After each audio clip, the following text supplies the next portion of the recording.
What's up everybody, you're very welcome along to the Aston Villa preview show here on Anfield Agenda. Jurgen Klopp's men travelling to Villa Park on Sunday night, trying to maintain a 100% record in the Premier League, and let's be honest about it folks, we're all hoping to go back to back here. I'm going to take you through my predicted 11 for the game. We're going to have a little look at some of the business that Aston Villa have done over this transfer window as well to strengthen, making sure that they're not going to be in the position they found themselves in at the end of last season, fighting to stay in the Premier League right till the end of it. And fair play, they got there in the end. I fully expect the Reds to go to Villa Park on Sunday and get the 3 points. We'll be covering the game here on Anfield Agenda as always. We're on the march towards 50k. As you can see by the number in the top of the screen right there, we're not too far away right now. So if you enjoy the video, please do hit that subscribe button and drop a like on it as well. Look, ladies and gentlemen, without further ado, let's get to my predicted starting 11. As you can see from the predicted scoreline below, I'm going for a 2-0 Reds win here. It could be more than that, it could be tighter than that. It's always difficult to predict.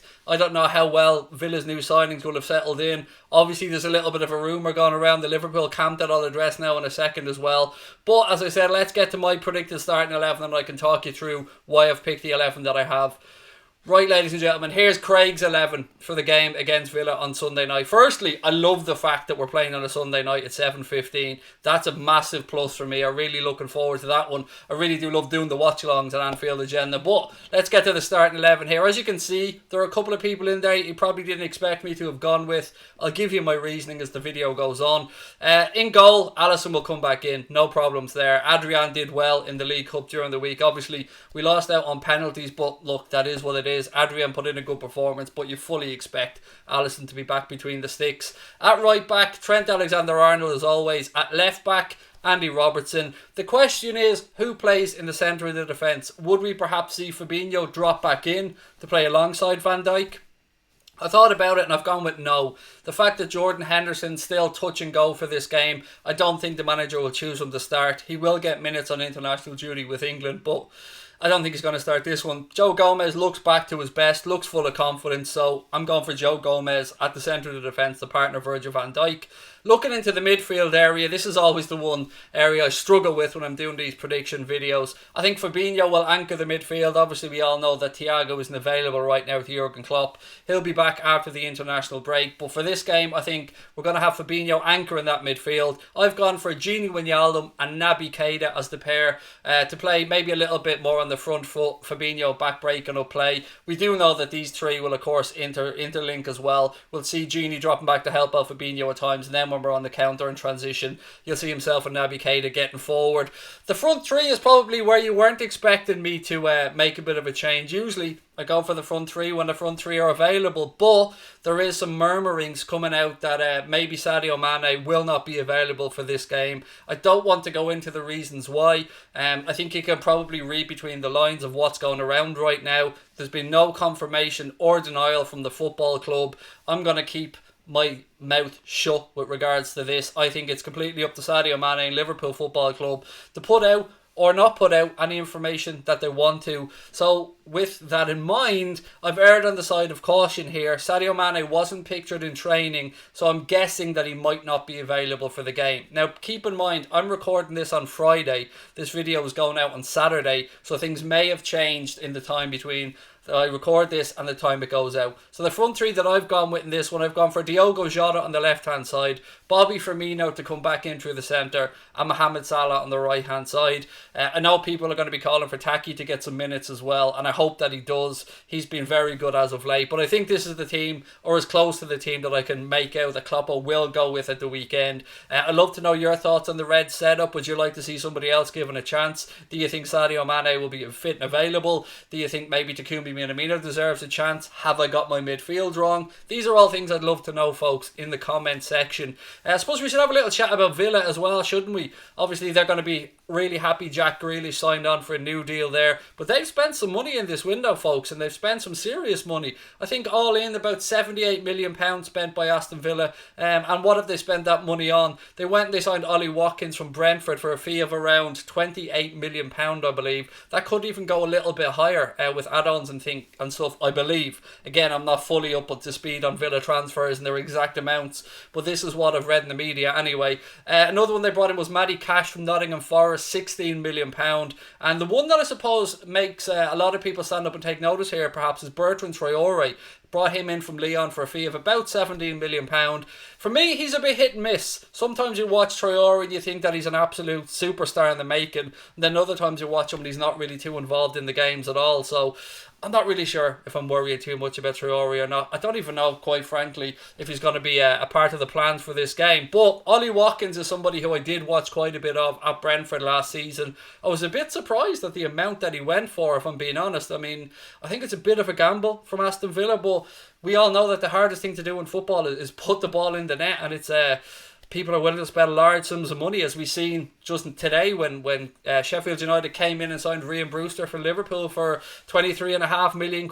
It is one of the hardest things in the world to do, is to put the ball in the back of the net and win a game of football. So Villa gone out there and brought in Ollie Watkins. They've got some good players at Villa. I really do like their manager as well, Dean Smith, somebody who loves the club through and through, obviously, as you know.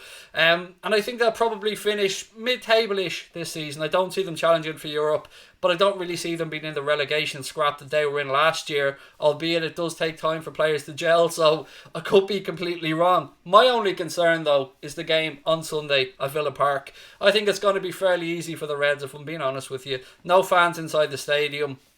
Liverpool are a better side. We are the champions of England.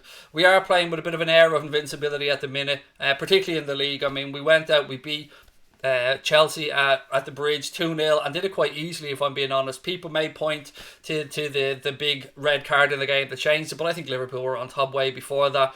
Obviously we beat Arsenal as well, so it's been a difficult start for the Reds, and the games will start to take its toll as the season goes on. They will be coming thick and fast.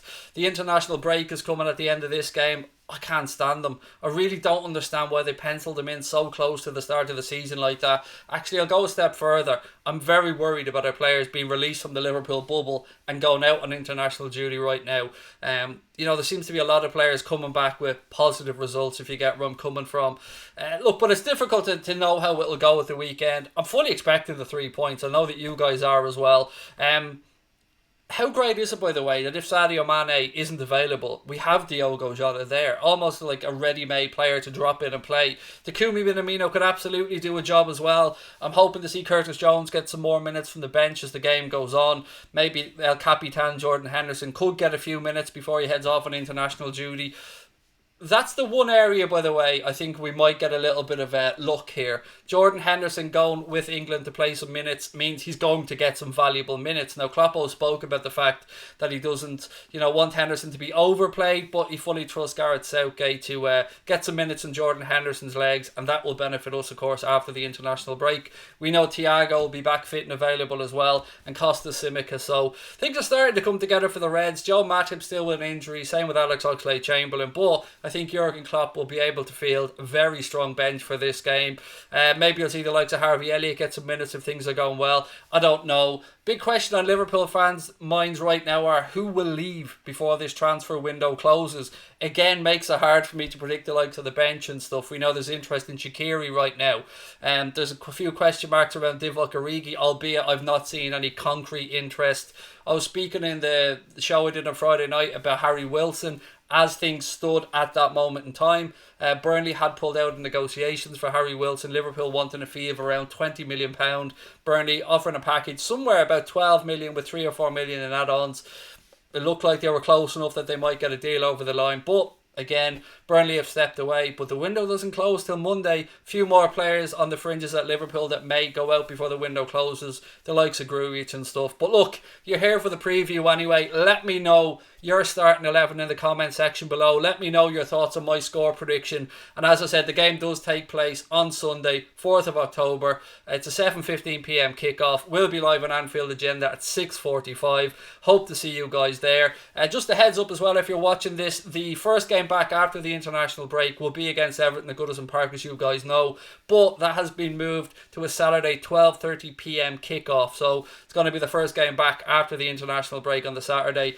I don't like that time slot, if I'm being honest with you, but BT Sport had their pick. They picked that game. It's going to be on BT Sport, obviously. And look, we'll talk about that, I'm sure, during the international break. Thank you for tuning in, folks. Hope you've enjoyed the video. Don't forget to hit the subscribe button. Drop a like as well. Let me know your thoughts on the Reds 11. Let me know if you like the away kit as well, by the way, because I know that divides a lot of Liverpool fans. I love it. I really do. And hopefully it's a good look kit for us as well. But look, as always, thank you for tuning in. Have a wonderful weekend. I hope to see you on Sunday. Up the Reds.